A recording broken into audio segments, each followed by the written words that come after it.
Hello YouTube, this is Phil, not the physics guy, back again with another video. I'm going to address a particular point that was made by Sleeping Warrior, aka Anthony Riley. One of his claims, which he has not proven, but in typical Anthony Riley fashion, he makes a claim and then asks for proof of the opposite, like that somehow proves his point. He was saying that it's impossible to get an inferior mirage on a spherical Earth.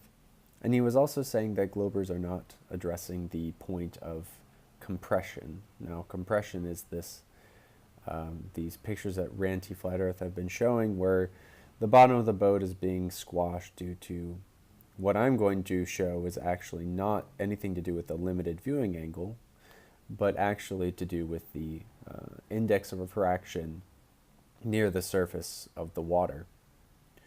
And this can be applied in basically any situation, but it turns out that the index of refraction for the case of the inferior mirage is the exact opposite of the case for this compression zone.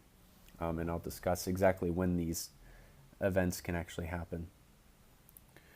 So right here I have a whole bunch of frames where I basically put together side by side the temperature profile, the ray diagram, and the three-dimensional render. Of course, I stole a shot of the Stena line in order to render this out. So let's first talk about the compression, since that's the one where apparently globers don't have any way of explaining. So basically, the idea is very simple. So in order to get this type of compression effect, all you need is to have a layer of cool air near the surface of the Earth over some range. And basically what I have here is a temperature profile which starts out at some normal temperature, but as you approach the surface of the Earth, there's a very steep decline in the temperature of the air.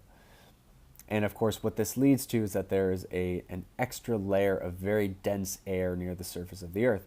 And as I've been talking about in every single one of my videos, the idea is that if you go from a less dense medium to a more dense medium, light gets bent down towards the more dense medium, which is exactly what happens here. So basically this layer of cool air causes light to get bent down extremely fast.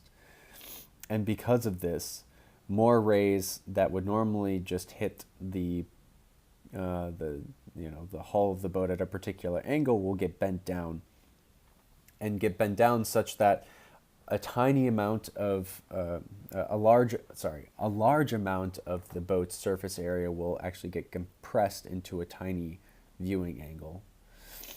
And I'm just going to go through here just to show what happens when I make this region, this gradient, smaller. So as I make the gradient smaller, you see that this compression becomes smaller and smaller. And so you can have various amounts of compression until eventually I reach a point where the atmosphere is basically stable. In this case, I have a straight line, which is just the standard atmospheric profile. It's a linear function all the way down to 0, and you see that now I get the standard horizon cutting off the bottom of the boat. Now, in the case of the inferior mirage, we actually do the exact opposite. So what I'm going to do is I'm going to start to make it so that the temperature near the surface of the Earth is warmer. The air near the surface of the Earth is actually warmer than the air above it.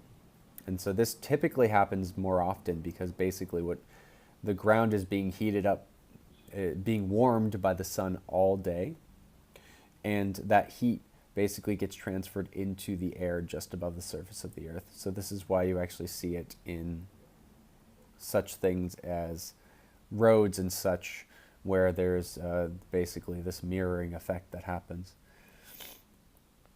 So what you're going to see here in the rays is that this part right here is going to start to show the rays are going to start to bend up on themselves. And again, this is explained exactly by the law that, again, moving from a more dense medium to a less dense medium, you bend towards the more dense medium. So in this case, the air near the surface of the Earth becomes less dense, and so what happens is I start to bend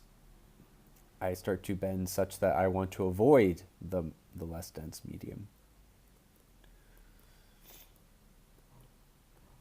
And this is a very, very, very large inferior mirage, as you guys can see. But yeah, so basically this kind of shows how this miraging / compression effects happen on a spherical Earth. I'm going to have a video soon talking about what happens when you have an inferior mirage and you move over the curvature of the Earth versus going over a flat plane. I think that'll be very pertinent to some observations that have been made by ranty flat Earth. Yeah, and so that's basically it. So yeah, we do have an answer for what compression is.